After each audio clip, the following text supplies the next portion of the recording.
Kami bersyukur Bapa, kami terima kasih buat segala kemurahan Tuhan dan kebaikan Tuhan. Hari di mana kami boleh memperingati kenaikan-Mu 2000 tahun yang lalu.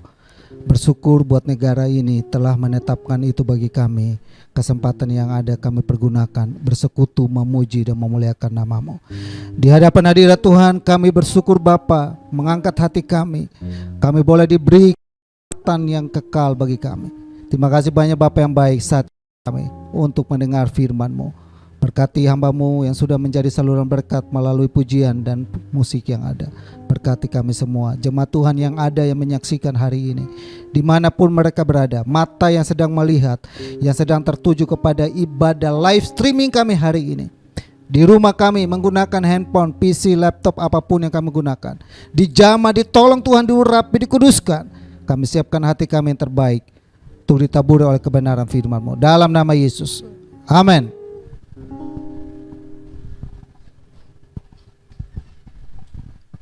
Salam Bapak Ibu dan saudaraku yang saya kasihi dalam Tuhan Yesus. Selamat hari kenaikan Tuhan Yesus dan juga selamat Idul Fitri. Mohon maaf lahir dan batin buat sahabat saya, keluarga saya, sanak saudara saya yang merayakan Idul Fitri. Hari ini adalah hari yang bersejarah, tidak akan terulang lagi. Suatu hari raya yang bersamaan. Ini adalah Indonesia, Pancasila. Amin. Saudara yang saya kasih dalam Tuhan Yesus, sebagaimana tema yang sedang saya kemarin broadcast atau saya angkat hari ini adalah perintahnya terakhir. Ada sebuah perintah terakhir sebelum Yesus naik ke surga, dan perintah itu harusnya relevan dengan kita saat ini. Amin. Selamat bergabung bagi Bapak Ibu dan jemaat Tuhan yang lain yang mungkin baru pertama kali hadir dalam ibadah live streaming.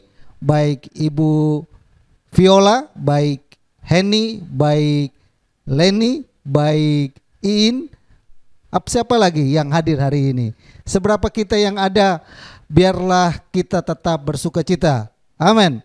Sekalipun hari ini dilarang mudik, dilarang berpergian dari Jakarta mau ke dari Tangerang mau ke Jakarta, harus punya bukti bahwa kita bebas COVID. Amin ya. Kita pilih ibadah seperti hari ini.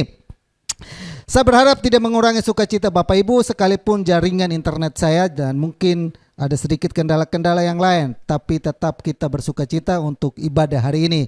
Mungkin suaranya sedikit kedengaran mungkin juga saya kelihatannya putus-putus, tapi kita biarlah tetap bersukacita hari ini. Nah, saudara, tema kita hari ini terambil dari Kisah Rasul pasal yang ke-1 ayat yang ke-4. Saya tidak ada mimbar, jadi saya pegang kertas. Ya, Kisah Rasul pasal yang ke-1 ayat yang 4. Pada suatu hari ketika ia makan bersama-sama dengan mereka, ia melarang mereka meninggalkan Yerusalem. Saudara yang saya kasihi, perintahnya terakhir sebelum ia naik ke surga adalah ia melarang mereka meninggalkan Yerusalem. Ini bukan himbauan, tapi ini perintah. Perintah berarti semuanya itu harus ditaatin. Tidak bilang saya tidak suka, saya tidak mau, tidak bisa. Harus kita lakukan. Kalau kita melanggar perintahnya, maka kita menanggung akibatnya. Ini perintah. Perintah sebelum Yesus naik ke surga. Perintahnya adalah jangan tinggalkan, melarang mereka jangan meninggalkan Yerusalem. Haleluya Bapak Ibu, jangan meninggalkan Yerusalem. Pertanyaan kita sekarang, Pak, apa sih itu Yerusalem? Atau apa itu Yerusalem? Kenapa Yesus itu melarang jemaat Tuhan, umat Tuhan, bahkan di sini dikatakan adalah Roh Kudus melarang mereka untuk meninggalkan Yerusalem karena ada sesuatu yang penting di Yerusalem. Nah, kenapa Tuhan itu perintahkan itu penting?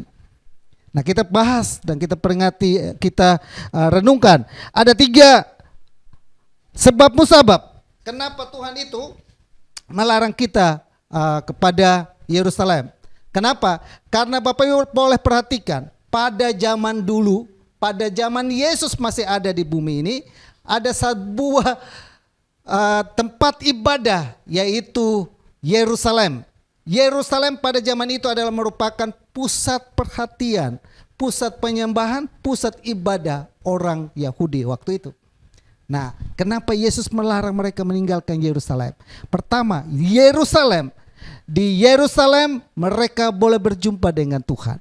Di Yerusalem Yesus berkenan. Di Yerusalem Allah berkenan hadir di tempat itu. Amin ya. Di Yerusalem Allah berkenan hadir di Yerusalem. Yang kedua, kenapa harus di Yerusalem? Yerusalem ternyata di sana juga, di tempat Yerusalem, di sana ada pujian, penyembahan dan doa yang dinaikkan oleh umat Tuhan, bahkan oleh para imam. Dan yang ketiga, di Yerusalem ternyata di sana juga tempat di mana ada sabda Tuhan, ada firman Tuhan mereka sampaikan.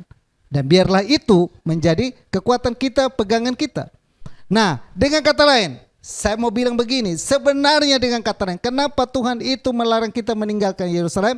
Karena sebenarnya Yerusalem identik dengan ibadah atau gedung gereja. Amin ya. Jadi sebenarnya Tuhan bilang gini, jangan kalian tinggalkan tempat ibadah itu, jangan kalian tinggalkan doa itu, jangan kalian tinggalkan hal-hal yang rohani itu. Kenapa? Ternyata sangat, Yesus sebelum meninggalkan mereka itu sangat serius Tuhan sampaikan kepada mereka. Kenapa? Hal-hal rohani inilah yang memampukan kita untuk kita bisa sehat hari ini.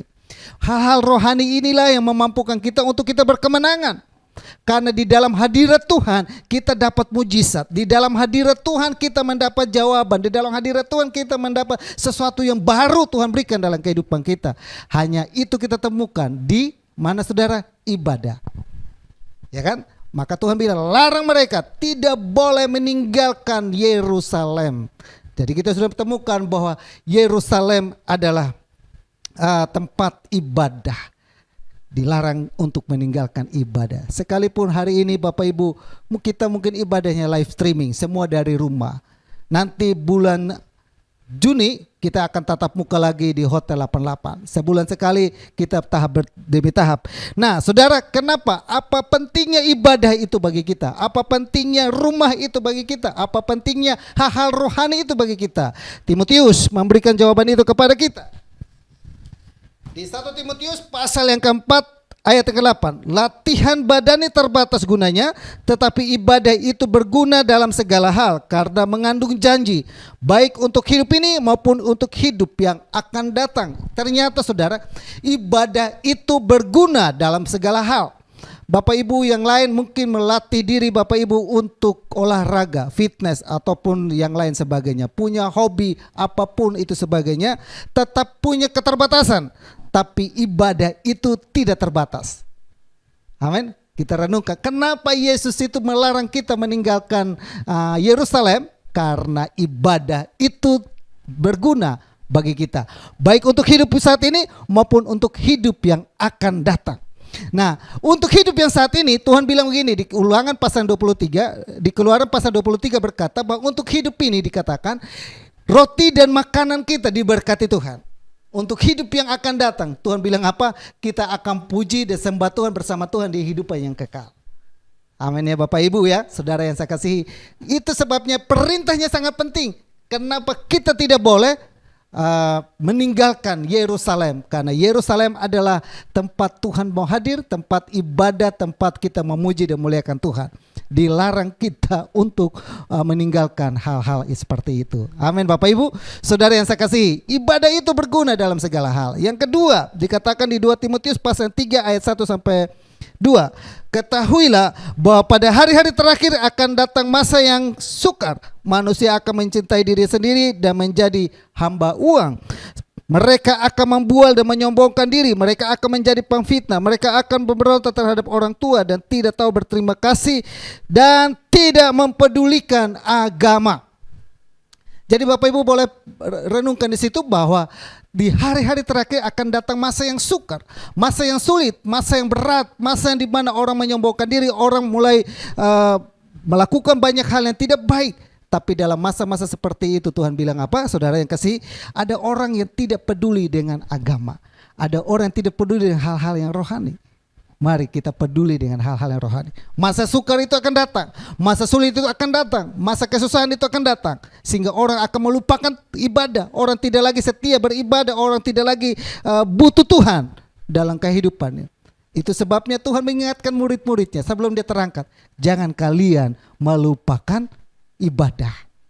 Amin. Yang ketiga, saya cepat, kenapa? Karena saya takut jaringan internet saya agak sedikit gangguan, jadi saya harus cepat. Yang ketiga adalah di 1 Petrus pasal 4 ayat 17. Karena sekarang telah tiba saatnya penghakiman dimulai daripada rumah Allah sendiri yang harus pertama-tama dihakimi. Dan jika penghakiman itu dimulai pada kita, bagaimanakah kesudahannya dengan mereka yang tidak percaya pada Injil Allah? Kenapa Tuhan itu melarang kita itu tidak boleh meninggalkan ibadah? Karena dikatakan penghakiman itu akan dimulai dari rumah Tuhan. Haleluya. Tuhan akan menghakimi ibadah kita. Tuhan akan menghakimi ukuran apa yang kita pakai dalam kita beribadah atau tidak, setia atau tidak, sungguh-sungguh atau tidak dengan Tuhan. Akan dimulai dari apa? Rumah ibadah. Oleh karena itu saudara yang saya kasihi dalam Tuhan Yesus, mari kita serius dan sungguh-sungguh di dalam rumah ibadah. Karena rumah ibadah ini akan mulai pertama kali Tuhan menghakimi, itu mulai dari rumah ibadah. Mulai dari menghakimi, Tuhan akan menanyakan tentang doa kita. Tuhan akan menanyakan tentang setia tidak kita beribadah. Tuhan akan menanyakan kita tentang apa lagi saudara? Setia kita memuji Tuhan, sungguh-sungguh tidak memuji Tuhan. Dan hal-hal yang lain dalam hal rohani. Karena penghakiman itu dimulai dari rumah Tuhan. Di dalam rumah Tuhan ada pendetanya, ada jemaatnya, ada orang-orang yang beribadah di sana. Itu semua dihakimi, itu semua diperhatikan. Tuhan memperhatikan kita setiap minggu ibadah live streaming apa atau tidak. Tuhan perhatikan, jangan kira Tuhan tidak perhatikan. Kalau di sekolah minggu ada absennya, hadir. Kalau di ibadah umum tidak ada absen, yang ada cuma komen, hadir. Salam, amin, puji Tuhan. Itu saudaraku, penghakiman itu dimulai dari rumah Tuhan. Maka Tuhan bilang apa? Jangan tinggalkan Yerusalem, jangan tinggalkan ibadah, jangan tinggalkan doa, jangan tinggalkan pujian penyembahan. Itu perintahnya buat kita hari ini. Dan yang kedua, apa pekerjaan Tuhan? Ada di surga. Nah, Yesus saat ini sudah ada di surga. Apa pekerjaannya Yesus di surga? Apa yang Yesus kerjakan di sana? Ya, Bapak Ibu boleh baca di Yohanes pasal 14 ayat kedua. Saya bacakan, seharusnya saya bisa siapin teks, tapi teksnya nggak bisa, jadi saya pakai kertas saja. Yohanes 14 ayat 2, di rumah Bapakku banyak tempat tinggal. Jika tidak demikian, tentu aku mengatakannya kepadamu, sebab aku pergi ke situ untuk menyediakan tempat bagimu. Aku pergi ke sana untuk menyediakan tempat buat siapa? Buat orang yang tidak meninggalkan ibadah, buat orang yang tidak meninggalkan jam doa, buat orang yang tidak meninggalkan pujian dan penyembahan, buat orang yang sungguh-sungguh dalam hadirat Tuhan, buat orang yang ada di Yerusalem. Amin. Tuhan janjikan itu kepada mereka. Jangan tinggalkan Yerusalem, karena bagi kalian yang tidak pernah meninggalkan Yerusalem, aku menyediakan satu tempat bagi kamu. Amin. Kita bersyukur hari ini kita di rumah, di dunia ini kita cicil rumah, sekalipun cicilannya belum lunas. Kita ngontrak sementara di bumi ini, tapi di surga sana tempat tinggal tetap kita di sana. Amin. Di sini kita cuma hanya numpang lewat.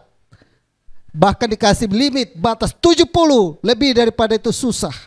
Kita dikasih limit 70, lebih daripada itu susah. Tapi di surga sana Tuhan menyediakan tempat. Buat siapa? Buat orang yang tidak pernah meninggalkan Yerusalem. Buat orang yang serius dalam ibadah. Yang kedua, apa yang Yesus kerjakan di sana? Di saat ini, sekarang ini Yesus ada di surga. Apa yang Yesus kerjakan di sana? Ibrani pasal 4 ayat 14. Karena kita sekarang mempunyai imam besar yang agung, yang telah melintasi semua langit, yaitu Yesus anak Allah, baiklah kita teguh berpegang pada pengakuan iman kita.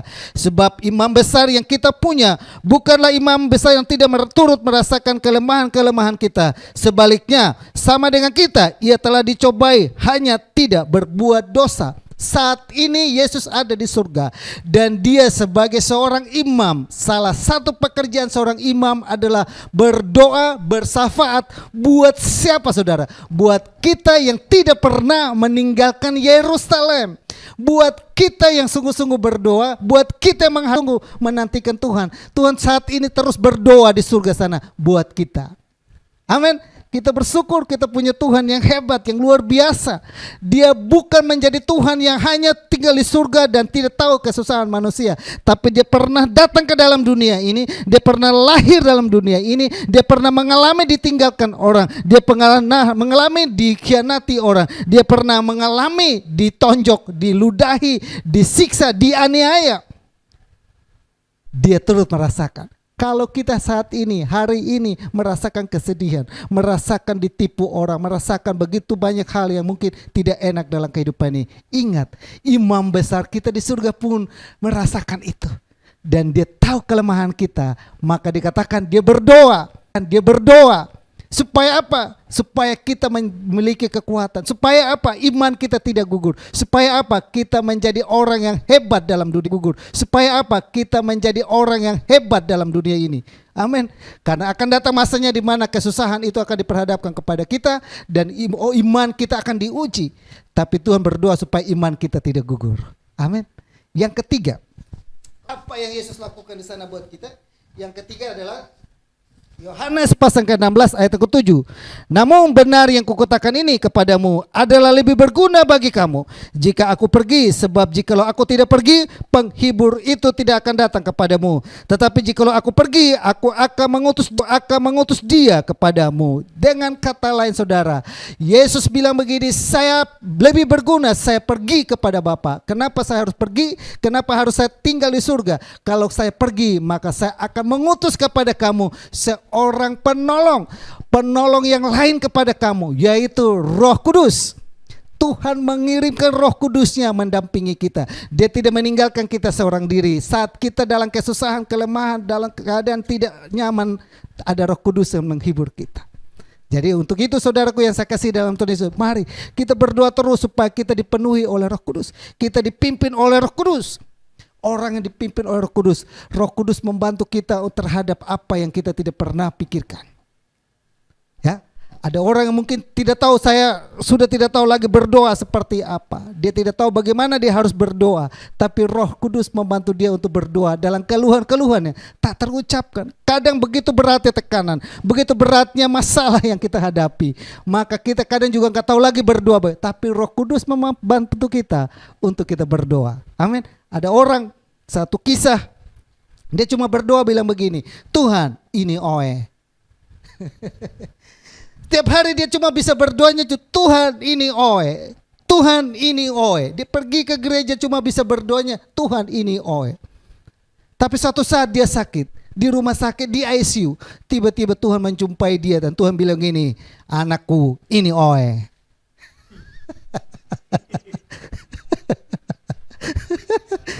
Ketika Tuhan bilang ini, dia merasakan ada jamahan yang luar biasa. Dia merasakan ada kuasa yang mengalir dalam kehidupannya. Dan hari itu pun dia sembuh. Dia keluar dari ICU dan dia berikan kesaksian tentang hal ini. Itu apa? Roh Kudus yang menuntun kita cuma bilang doang. Ini oe. Sama seperti ada satu anak di Afrika. Dia nggak tahu, dia hafal ada doa makan. Suatu saat dia main lalu masuk ke hutan, tiba-tiba di hadapan dia ada kobra. Kobra berhadapan dengan dia. Kobranya siap mau menerkam dia, siap untuk pangkut dia. Cuma dia bilang begini, Tuhan berkatilah makanan ini. Dia lipat tangan lalu dia berdoa, Tuhan berkati makanan ini. Tiba-tiba kobra meninggalkan dia. Apa yang terjadi? Tuhan mengerti, sekalipun itu doanya salah. Harusnya berdoa Tuhan menghalaukan kobra ini. Cuma dia bilang ini, Tuhan berkati makanan ini. Karena mama tiap hari cuma ajarin dia doa makan. Roh Kudus memampukan kita. Inilah yang menjadi renungan kita hari ini, bahwa kita jangan pernah meninggalkan Yerusalem. Orang yang tidak pernah meninggalkan Yerusalem, maka Tuhan bilang apa? Aku menyediakan tempat itu bagi dia. Orang yang tidak meninggalkan Yerusalem, Tuhan bilang apa? Aku selalu berdoa buat dia. Orang yang tidak meninggalkan Yerusalem, Tuhan bilang apa? Aku akan mengirimkan Roh Kudus ada dalam kehidupan. Dan kita perhatikan jemaat Tuhan, Kisah Rasul mengkisahkan itu kepada kita. Ketika mereka ada di Yerusalem, tiba-tiba mereka dipenuhi oleh kuasa yang dari Tuhan, dipenuhi oleh Roh Kudus, dan mereka semua dikuatkan. Mereka semua berani bersaksi. Mereka semua dipenuhi dengan sesuatu yang dahsyat luar biasa. Tuhan Yesus memberkati kita semua. Mari kita satu hati dan kita akhiri ibadah live streaming kita hari ini.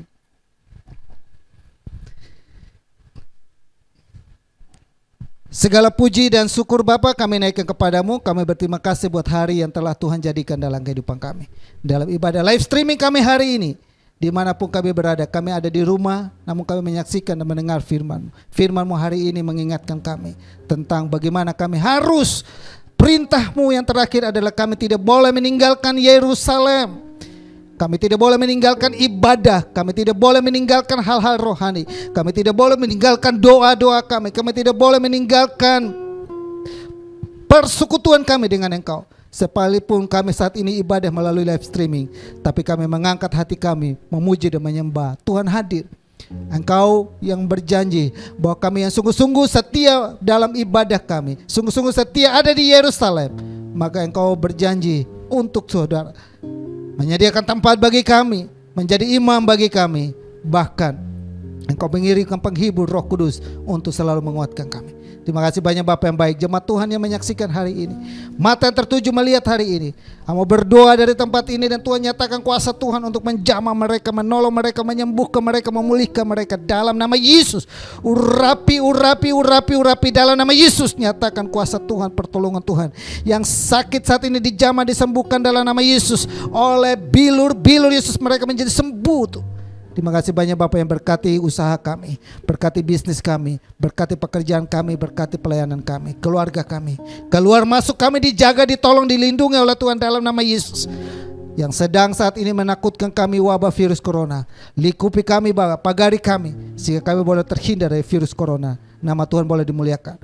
Tuhan jumpai dalam kehidupan kami ada yang kena virus corona, Tuhan jamah, Tuhan sembuhkan dalam nama Yesus. Terima kasih banyak Bapak yang baik. Menyerahkan bangsa Indonesia ke dalam tangan-Mu, menyerahkan bangsa pilihan-Mu juga ke dalam tangan Tuhan. Kami sedang berlibur, kami sedang melakukan apapun, Tuhan sertai kami, tolong kami dimanapun kami saat ini, Tuhan berkati. Terima kasih banyak Bapak yang baik. Buat anak-anak-Mu yang terurut tangannya untuk memberi persembahan, berkati mereka berlimpah-limpah dalam nama Yesus. Tangan yang terulus Tuhan selalu memberkati dan berlimpah dalam kehidupan mereka. Terima kasih banyak Bapak yang baik. Kami menyerahkan orang tua yang ada, kami menyerahkan semua kami ke dalam tangan Tuhan.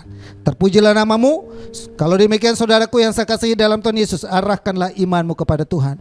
Kembali kita melakukan segala aktivitas kita dengan membawa berkat damai sejahtera dari Allah Bapa, kasih sayang daripada Yesus Kristus, persekutuan dan penghiburan Roh Kudus tetap tinggal menyertai kita saat ini sampai Maranatha Tuhan Yesus datang kali yang kedua. Tuhan Yesus memperhadapkan wajahnya kepada engkau. Tuhan Yesus menyinari engkau dengan kemuliaannya. Tuhan Yesus memegang engkau dengan tangan kanan, selalu memberikan kemenangan. Apa saja yang dibuat dan dikerjakan oleh tangan-Mu dikerjakan, dibuat Tuhan berhasil. Kami terima seluruh berkat Tuhan dan kami akhiri ibadah live streaming kami hari ini dalam ibadah kenaikan Tuhan Yesus tanggal 13 Mei 2021. Dalam nama Bapa, Putra, dan Roh Kudus, dalam nama Yesus. Semua kita yang percaya katakan amin. Sampai jumpa lagi di hari Minggu. Kita coba lagi ibadah live streaming dengan cara seperti ini.